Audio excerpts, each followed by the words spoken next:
High বন্ধুরা, good morning. তো আমি একটা জিনিস দেখলাম, যে কোনো জিনিস বেশি খুব খারাপ জিনিস। যেমন সন্তানকে বেশি ভালোবাসা দিলে সন্তানের ভবিষ্যৎ শেষ হয়ে যায়। তরকারিতে বেশি লবণ দিলে তরকারি শেষ হয়ে যায়। চায়ে বেশি চিনি দিলে পরিমাণে বেশি চিনি দিলে তো চা নষ্ট হয়ে যায়। আর একটা মানুষকে ভালোবাসা বেশি দিলে তো জীবন শেষ হয়ে যায়। তো মেয়েরা দেখেছি, কিছু মেয়ে আছে, সব মেয়েকে উদ্দেশ্য করে বলছি না, কিছু মেয়ে আছে দুটো চারটে ছেলের সঙ্গে কথা বলার পর, দুটো চারটে ছেলের সঙ্গে মেশার পর তারা প্রচণ্ড অ্যাটিটিউড নেয়, প্রচণ্ড ভাব দেখায়। তো সেই সব মেয়েদের একটা কথাই বলবো, ওই সব মেয়েদেরকে আমি একটা কথাই বলি, যে চারটে ছেলের সঙ্গে কথা বলার পর এত যে ভাব নিচ্ছ, আদৌ ওরা মেয়ে না। ওদের দিকে আমি বাংলা কথায় বলি লেন্ডি। আর একটা ব্যাপার, যেটা মনিকা তুমি আমার সঙ্গে করেছো, ঠিক আছে, চিন্তা করো না, ঠিক আছে। তো তুমি এতদিনের সম্পর্ক যখন রাখতে পারো না, প্রথম কথা, আর সবটা তোমাকেও বলছি, তুমি যখন বিয়ে করেছো, যে আমার সঙ্গে থাকতে পারলো না, তো সে তোমার সঙ্গে থাকবে না, ঠিক আছে। আর যেদিন প্রত্যেকটা মানুষের চাহিদা আছে, যেদিন মন ভরে যাবে সেদিন তোমাকে সৌরভ আপনি ছেড়ে দেবে, মনিকা চিন্তা করো না। তুমি সেই দিন বুঝতে পারবে যে কষ্টটা কী জিনিস, ঠিক আছে। আমি মানছি আমি খারাপ ছেলে, আমি ভালো নয়, তুমি খুব ভালো মেয়ে। তো আমি যেমন খারাপ, তো তুমি একটা ছেলেকে ভালোবাসো, তো রাজুকে ভালোবাসলে, শুভকে ভালোবাসলে, ফের সৌরভকে বিয়ে করলে, তাহলে খারাপটা কে এখানেই বুঝতে পারছো, ঠিক আছে। তো তোমার মতো মেয়েকে কি বলবো, খান আর বললাম না, ঠিক আছে। আশা করা যাক সবাই বুঝে নিয়েছে, ঠিক আছে। তুমি ওই ধরনের মেয়ে, তো এই যে তোমাকে তুমি বলছি, এটা অনেক সম্মানে বলছি। মানে সম্মানটা দিয়েছি এই কারণেই, যে একটা টাইম ছিল যে তুমি আমাকে ভালোবাসতেন, ঠিক আছে।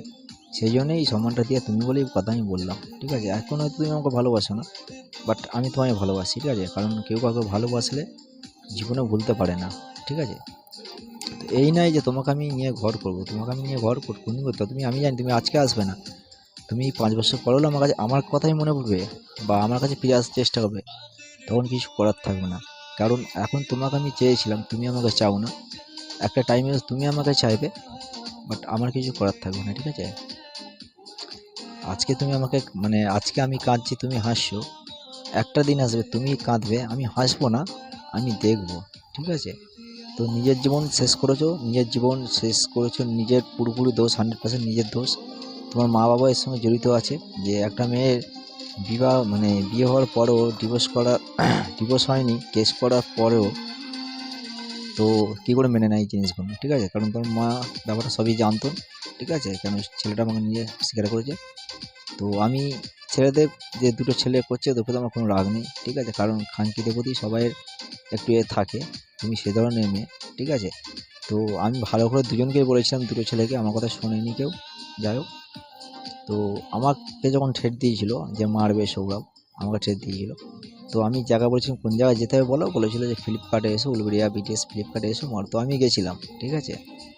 তো কাউকে আমি নিজে শাস্তি দেবো না। আমি জানি ভারতের আইন এসব দিয়ে খুব খারাপ, খুব নোংরা, ঠিক আছে। আমি চ্যালেঞ্জ করে বলে দেবো যে এসব ভারতের সবাই না, এই আইনটা এতটাই খারাপ যে একটা মেয়ে কেস করতে গেলেও কেস নিয়ে নিল, একটা মেয়ে যা করতে তাই নিয়েছে, কোনোদিন ভেরিফিকেশন করে দেখলো না, ঠিক আছে।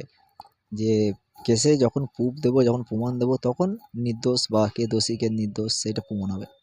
তো প্রমাণ হওয়ার পর তখন কি, এতদিন কেস চলার পর, এত টাকা খরচা করার পর ছেলেটা এত মানে কী বলবো, চিন্তা ভাবনা, এত ডিপ্রেশনের মধ্যে চলে যায়।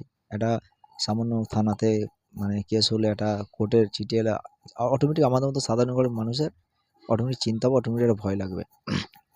তো সেই জিনিসটি আমি যদি কেসে জিতে, সেই জিনিসটা আমি যখন বেরোবো, তো তারপরে কি তোমাকে আমি ঘর করবো না। তো নিজের জীবন শেষ করছো, করো, এনজয় করছো করো, মস্তি করছো করো, ঠিক আছে। ছেলেটার জীবন এভাবে নষ্ট করো না, ঠিক আছে। ছেলেটাকে আমাকে দিয়ে দাও, তোমাকে এখনও বলছি, ঠিক আছে। তোমার কি হাল আমি করব, ঠিক আছে। আমি কিছু করবো না, আইনতেই নিয়ে করবে, তুমি তখন বুঝতে পারবে, ঠিক আছে। একটা রাস্তার কুকুরকে তবু দুমুঠো লোক খেতে দেয়, তাও তোমাকে দেবে না, ঠিক আছে। রাতের অন্ধকারে তার সঙ্গে গাড়ি করে যাচ্ছ ডিউটি, আর দিনের বেলা এমনি অটো করে ফিরছো বা বাসে করে ফিরছো, ঠিক আছে। তো সবই আমার কাছে প্রুফ আছে, নাহলে আমি কখনো বলি না, ঠিক আছে। তো তুমি যেটা করছো ভালোই করছো, করো, এনজয় করো, ঠিক আছে? আর যদি পয়সা নিয়ে চলে গেছে, আমার পয়সা না, আজকে পয়সা, আজ পয়সা আছে, কাল পয়সা নেই, ঠিক আছে? পয়সা নিয়ে আমি ফের ইনকাম করবো, হ্যাঁ আমার হয়তো 10 বছর টাইম লাগবে, ঠিক আছে? তুমি নিয়ে গেছো, নিয়ে গিয়ে থাকো, তুমি কাকে দিয়েছো আমাদের তাও জানা দরকার নেই। তো এখনো বলছি একটা দিন আসবে, তুমি সেই দিন বুঝতে পারবে, ঠিক আছে? সেই দিনটা বেশি দিন আর বাকি নেই।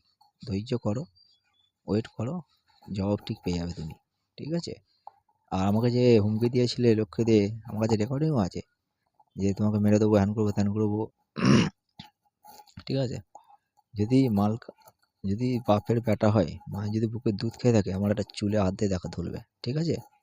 তোমার পিসি, তোমার জেঠু যে পাড়াতে গরম দিতে হয়েছিল, আমরা যদি তোমাদের মতো ছোট লোক হতাম, তোমাদের মতো কুকুরের বাচ্চা হতাম নয়, তো পোস্টারে বেঁধে থানায় ফোন করতাম, ঠিক আছে? আমরা মানবগত মানে খাতিরে কিছু বলিনি, চলে গেছিল, ঠিক আছে?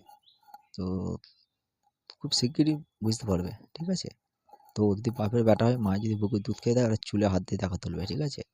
যেই বাবা তোমাকে কত বড় বড় ডায়লগ দিচ্ছে, ভাষণ দিচ্ছে, যখন পিজিতে ভর্তি ছিল, নিজের বউ, নিজের ছেলে, নিজের মেয়ে দেখেনি, আমি সুস্থ করে নিয়ে এলাম, ঠিক আছে? সেই এখন বড় বড় ভাষণ দিচ্ছে, যেমন সকাল হয়, সন্ধ্যা হয়, রাত হয় না, সেরকম চাকা ফের ঘুরবে। আমি এখন বলছি, তখনও বলেছিলাম প্রথমের দিকে, ঠিক আছে? এখনও বলছি চাকা ঘুরবেই, ঘুরতে হবে, তখন বুঝতে পারবে, ঠিক আছে? আর এইসব যে উকিল যারা কেস নেয়, ঠিক আছে, ওদের কোনো দোষ নেই, মেন দোষ হচ্ছে আইন। আইন, ভারতীয় আইন খুব নোংরা, খুব জঘন্য, ঠিক আছে? আমি প্রমাণ সমেত দিয়ে বলে দিতে পারবো যেটা আমার সঙ্গে ঘটেছে, ঠিক আছে? নাহলে আমি হয়তো এতদিন জানতাম না। তো আমি সেই জন্যই কথাটা বললাম, ঠিক আছে? তো যেটা করছো খুব ভালো করেছো। তো ভালো থেকো, যেখানে থাকো ভালো থেকো, সুখে থেকো। তো আশা করা যাক সুখে নেই, মানে একটা বিয়ে করে একটা মেয়ে, সে কি করে বাপের বাড়ি থাকে, মানে শ্বশুরবাড়ি যেতে পারছে না, মানে কত কষ্ট আছে এখানে বুঝতে পারছি আমি। যাই হোক, ফেসবুকে হাত কেটে স্ট্যাটাস দিয়া, স্যাডসম স্ট্যাটাস দিয়া, তখনই আমি বুঝতে পেরে গেলাম। তো মিথ্যে বদনাম নিয়ে কতদিন চলবে, ঠিক আছে? সত্যটা তো সবাই একদিন জানতে পারবে। তো জানতে পেরে গেছে, আশা করা যাক। চলো।